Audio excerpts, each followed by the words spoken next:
All right, let's look at the components of health-related fitness. I want to make sure that you have a good understanding of these. It's important for pre-testing, so if you're going to develop your own workout program and you're going to do a pre and post-test, you'll want to measure these areas. It's also important if you're going to design your own workout program and you want to improve one of these areas, you would need to measure that area to see where you're at, your base fitness level, and then you would do post-testing at the end to see how much you improve. But let's look at each one of these and make sure that you have a good understanding of it. So cardiorespiratory fitness would be your aerobic fitness. How efficient is your body at getting oxygen out to the tissue? So if you're going to go out and run long distance, like a 1.5-mile run, or you're going to go out and run a marathon or a half marathon or maybe a 5K, you would have to have a good amount of cardiorespiratory fitness to complete any of those activities. And typically on pre and post testing, we measure cardiorespiratory fitness with a 1.5-mile run. Some individuals use a step test.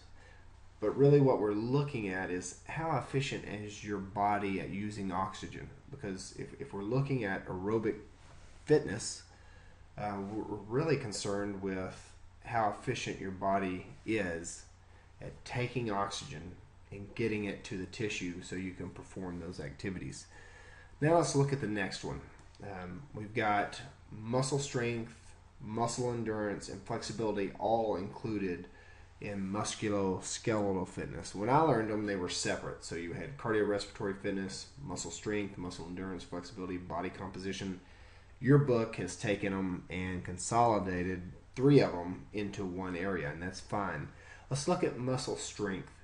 So if you're going to go out and lift heavy weight and you're only going to do a couple of repetitions, you're going to improve your muscle strength. So think of somebody like a power lifter.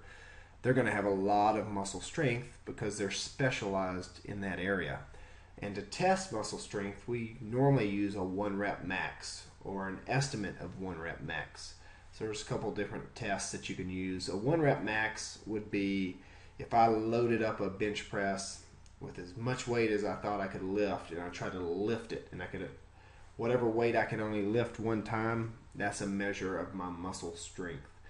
Now that can be unsafe. You can tear muscles, you can do damage to your body, especially if you're not accustomed to lifting heavy weight.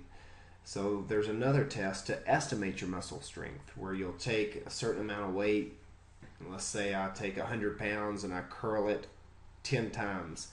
Then I can go look in a chart and that'll tell me what my muscle strength is for that activity. So I can go in, look at a chart, and it gives me a rough estimate. A little safer. I don't have to worry about injuring myself. Now let's look at muscle endurance. So if you've ever done push-ups, sit-ups for, let's say, a minute, that was a muscle endurance test. So maybe you've been introduced to the fitness gram in elementary school. Those types of tests test your muscle strength.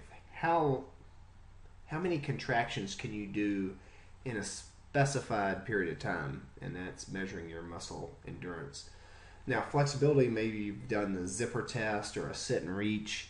Those are all testing flexibility in one part of your body. So it gives you a rough estimate of how flexible you are for that given activity. And that's good. That'll help you increase your range of motion. It tells you where you're at. So if you take something like a yoga class and you do something like a sit and reach test or a zipper test, you can see how much your flexibility improves. Now let's look at body composition. And I have a whole video on body composition and body weight, and that'll go a lot more in depth than I'm going to go into in this video. But let's look at body composition. Essentially, what is your body made up of? How much body fat do you have? How much lean mass? So we're talking about muscle mass. How much water weight? All of those are included in body composition. And also, how much do your bones weigh? I mean, bone density is also a measure of body composition. But typically when we think of body composition, we think of things like BMI, body mass index, or percent body fat. Those would all be measures of body composition. So if you're going to do a fitness program, if you're going to create your own or create one for somebody else, you want to include those areas that we just talked about on the health related components of fitness. So let's move on real quick and let's go to the FIT principle. So your book also talks about the FIT principle. And after you've done some testing, you've done your pre and post testing, maybe you want to design your own workout program. Well, in order to do that, you need to use the FIT principle, which stands for frequency, intensity, time, and type of exercise. Sometimes you'll see it referred to as mode of exercise. So frequency is how often are you working out? So are we working out 4 times a week, 5 times a week? If you're keeping track of this, you're writing down frequency. That's all frequency is. Intensity, how hard are we working out, or how difficult is it? So if I'm going out and doing aerobic fitness, so if I'm going out and doing some sort of cardiorespiratory event, I might use a heart rate monitor to tell me my intensity. So I might look down and see that I'm working out at a heart rate of 160. That would be a measure of intensity. If I'm doing weight training, it's how much weight I'm lifting and how many repetitions I can do with that weight. That would be a measure of intensity.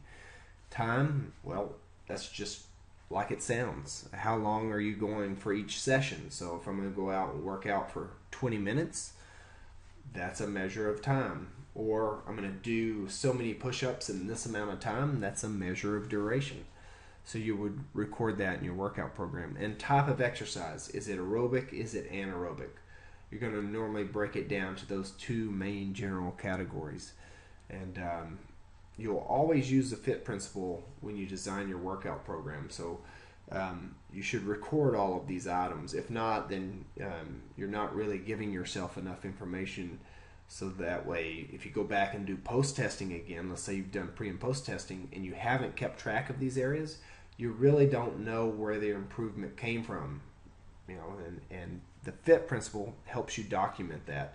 So the rest of these slides go over cardiorespiratory endurance training, but the one I really want to talk about here is your target heart rate formulas. And let's look at the standard fitness guideline. That's probably the best one to use. You notice it's for men and women, and I use this all the time in class. I really want all my students to walk away from class and understand how to use this. So it's 220 minus your age. So let's say I'm a 20-year-old person and I'm going to go out and do some sort of aerobic activity. I'm going to go out and run 2 miles. And I really want to improve my mile time, how fast I can run those 2 miles. Well, I want to keep track of that intensity so I can make sure that I'm working out hard enough. So I would take 220 minus my age, and I would want to work out at a percentage of my estimated max heart rate. So if I take 220 minus 20, and you can see that on the chart there right in the middle. So let me just kind of underline it with the cursor. So if I take 220 minus 20, that's for a 20-year-old person, my estimated max heart rate is going to be 200. So I want to train out at a percentage of 200. I can't train at 200. I might be able to reach it, but I'm not gonna last very long. In fact, I probably can't even reach my true max heart rate. So down here, you notice they've set a low target for 70%. So 0.70, meaning 70%, is going to be the low end. They don't want their heart rate when they're training to drop below 140 if they look at their heart rate monitor. So if we go down here, now the high end is set at 85%, 170. So that means they're going to train in between 170 and 140 for their range that they want to stay in. So let's say I'm working out with my heart rate monitor and I look down and my heart rate is 160. Great, I'm in between 170 and 140. I know I'm working out hard enough. But if I look down and I see that my heart rate's 120 and I'm not really out of breath, I'm not working out hard enough to get all the benefits. It's not saying that I'm not getting some benefit from that workout, but I'm not getting everything I could get from it. If I'm huffing and puffing and I just don't feel like I can go on very long and I look down and my heart rate's 180 and I've got to do this workout for 20 minutes, I'm not going to last very long. So if I can keep my heart rate in between 85% and 70%, or 170 and 140 for a 20-year-old person, I should be able to do that workout for 20, 25 minutes, no problem, because I'm not working out too hard. So that's the target heart rate, the standard fitness guideline that I would suggest that you use. It's real easy to remember. It works for men and women, and it's one that I give to all my students. So I'm not going to go through every slide in these videos, but at least that'll give you a good understanding of why these areas are important, why it's important to measure or test your health-related fitness. So you want to look at muscle strength, muscle endurance, flexibility, body composition, and cardiorespiratory endurance when you do your pre and post testing. You also want to, when you're designing your workout program, you want to use the FIT principle. Make sure that you're recording frequency, intensity, time, and type of exercise when you write your information down. And when you're doing aerobic fitness, to make sure that you're working out hard enough and you're getting all the benefit that you can get out of your workout, make sure you use that standard fitness guideline for determining your target heart rate formulas. So I hope that helps, and I'll see you in the next video.